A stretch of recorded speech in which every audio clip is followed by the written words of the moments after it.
Hello everyone, welcome back again to my YouTube channel. My name is Lovett. In today's video, I'm going to be showing you guys one of the easiest and fastest way to go about the cutting and sewing of your perfect bustiers without the need to use the pattern paper. Now this can be used for two bustier, off shoulder bustier, yoke bustier, and so on. So if this is something you're interested in, just keep on watching and let's get started.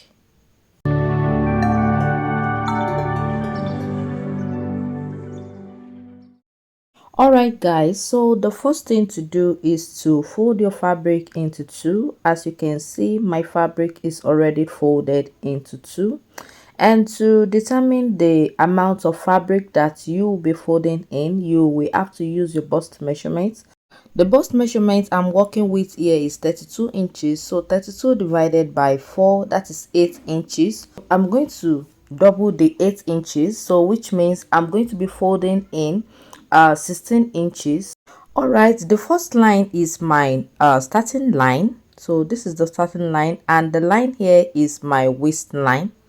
All right, but one thing I want you to know that this starting line is not the actual starting line, because I'm going to be adding a yoke to the upper part. So I'm going to be leaving out like 5 inches. So that 5 inches is what I'm to the busty. So from this center front, I'm going to be going in with 3 inches, which is the nipple to nipple measurement that I'm working with. I'm working with the nipple to nipple measurement of 6 inches. So 6 divided by 2, that is 3. So this is me trying to mark out 3 inches from the waistline to the shoulder line. And after marking it out, I'm going to connect the line with the straight line, as you can see me doing right here.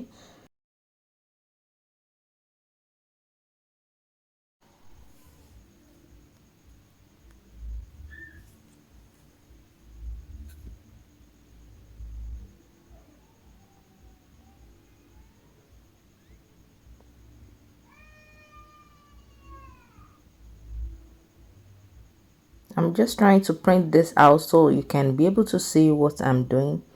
So this is the line, and the next thing, now you remember I said I'm going to leave out some inches which I'm going to be using for the yoke. So this is me trying to leave it out. So I'm leaving about 4.5 inches, and that is going to be for the yoke. So from that 4.5 inches, I'm going to be marking my up bust, then my bust point and under bust measurement. So to get the up bust measurement, you're going to place your tape rule on your shoulder. Then you come down to the area where the cleavage is, or just before the cleavage starts to show. That is if you don't want your cleavage to show. So that is how to get the up bust measurement. So I marked my up bust measurements, my bust point, and my under bust measurement. So these are the 3 lines that you are looking at right now. So from the bust point, I'm going to go in with 1 inch. So this depends on how busty the person you're making yours for is. So it depends on how busty you are. So because the person I'm making mine for is not busty at all, so I am going to go in by 1 inch. So if you're making it for someone that is so busty, you can go in by 2 inches or 2.5. So I went in by 1 inch, then I connected the lines with a curve, as you can see me doing. So it is just as simple as that, guys. So I connected the lines together with a curve, and you see this sharp end, I'm going to blend this in, because you don't want your bust to the bust point area to be so sharp. So you have to blend it in, as you can see me doing right now. So after I'm done with that, guys, the next thing now is to cut this line out. So I'm going to be cutting this line out now, then you will see how it looks like.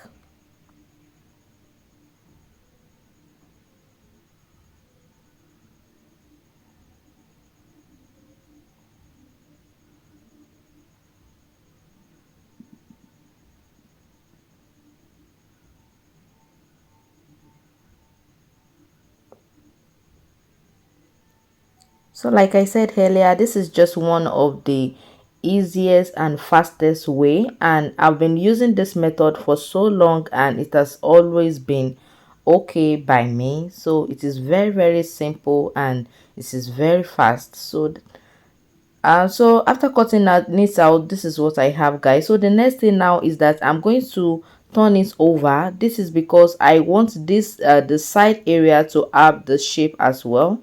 I'm just going to trace out this shape for the side as well. So that is just it. And before you do that, I will advise you to pin it down so it can lay very well and it won't be moving around when you're trying to cut it out.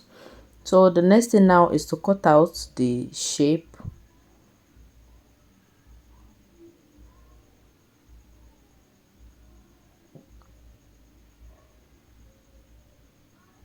So guys, after cutting it out, this is what I have. You can see. So the next thing now is to move my pin. Then this is what I have. Now I have the shape on on the center front and on the side as well. So the next thing is that I'm going to overlap this at the edge, as you can see me doing. And the reason why I am overlapping it is because I will be needing like ½ inch for the sewing allowance to join both the center front and the side together. So with what I'm using to overlap it, that is what I'm going to be using to join the center front and the side together. So the next thing after I'm done with this is to put in my normal body measurements. So the next thing is just to put in my normal body measurement, starting by putting in my shoulder measurements.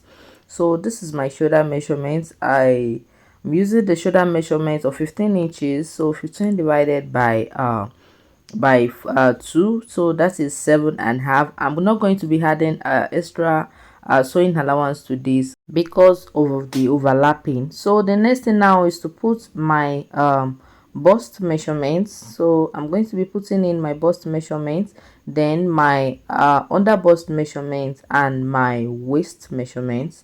So that is it. Now I'm going to connect the 3 lines together, as you can see me doing. This is just as simple as that, and it is just as simple as that. So the next thing now is to put in my armhole cuff. So this is me putting in my armhole cuff. So that is it. So the next thing now is the neckline. So it depends on the shape you want it to have. For me, I want mine to have a sweetheart neckline. So I'm going to be coming down by 1.5 inches around the center front. So it's going to give me the sweetheart neckline effect after cutting it out. So I came down by 1.5. So that is it, guys. You can as well decide to go down by 2 inches. It depends on how low you want it to be. So after I'm done with that, the next thing now is to connect it with my cuff ruler, as you can see me doing right now. So it is just as simple as that. So now after I'm done with that, the next thing is to cut it out. The next thing is to cut it out. Now it is just as simple as that. So guys, after cutting it out, this is what I have. The next thing now is to remove my pin. You can see our bustier is formed already. So it is just as simple as that. So like I said, this is one of the easiest method and it is very fast. So after I'm done with this, guys, the next thing now is to cut out my lining pieces. So I'm going to be placing this on another fabric, then I'll be cutting out my lining pieces. So that is it. So the next thing to do now is to iron my wording on the wrong side. So I'm going to be cutting out my wording. So I'm going to place it as you can see me doing. I'm going to make sure that the whole bust area is covered with the wording. So I'm going to cut this out and I'm going to iron it together. So this is what I have, guys. So after cutting it out, so this is what I have. And on the upper part here at the neckline, I'm going to cut out the wording. I'm going to cut it down a little bit, so in order to leave out the sewing allowance. So I'm not going to be sewing on the wording, so I'm going to cut out a little for the because of the sewing allowance. So that is it, guys. The next thing after cutting it out is just to place my iron on it in order to join it together, and that is it. After I'm through with the center front, the next thing is to attach my wording on the sides as well. So this is me trying to place my fabric on my wording. So I'm going to be cutting this area out. I'm going to be cutting out this area, and that is it.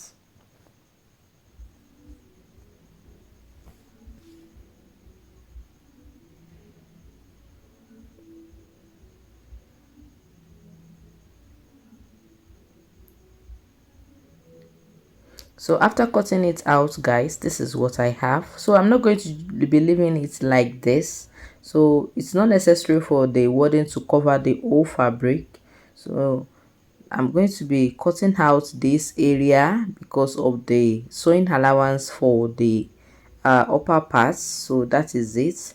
And the next thing now is that I'm not, like I said, it's not necessary the wording covers the whole front. If it covers like 5 to 6 inches, then it is okay. But if you are making it for someone that is more busty, you can increase this. So you can increase this. It can be more, you can extend it more than 5 to 6 inches. So that is just it, guys. So after cutting it out, this is what I have. So I'm going to mark this area, so in order to know the upper part and to know the center, so I won't mix it up when I'm trying to iron it together with the fabric, so there won't be a mix up. So that is the reason why I mark that area. And that is it, guys. The next thing now is to iron it. So after ironing my wording to this my fabric, so this is what I have. All right, so this is what I have, as you can see. So at this point, if you're here to cut out another fabric for your lining, you have to do that now, because after joining the pieces together, it might be difficult to do. So this is me trying to place the fabrics together. You can see I've cut out my lace as well. So in case you're working with a lace fabric, you can just do what you see me doing right now. So this is my lining pieces. This is what I'm going to use to line it after joining the, so I'm going to be joining this first. So I'm going to be joining the sides, then I'm going to be placing it, after joining this, I'm going to be placing it on this like this. I'm going to be placing one side on the center front, and I will start the sewing from the upper part, then I will run into the lower part, then I will do the same thing for the other side as well. So I will take this to my machine and I will do that, then I'll show you what I have. So I'm going to join the lining pieces separately and I will join it together. So this is what I have, guys. After I'm done, you can see how neat it's looking. You can see our bustier is formed already. So it is just as simple as it looks, guys. The next thing now to do is to give it a good press, and then I will attach my yoke to it. So I'm going to join my yoke to it, and that is it, guys. So thank you so much for watching today's video. This is the back, and you can see how beautiful it's looking. If this tutorial has been helpful, please give me a thumbs up and subscribe to my channel if you are yet to do so. And don't forget to click on the notification bell so you get notified each time I drop a tutorial like this. So thank you so much. See you in my next video. Bye.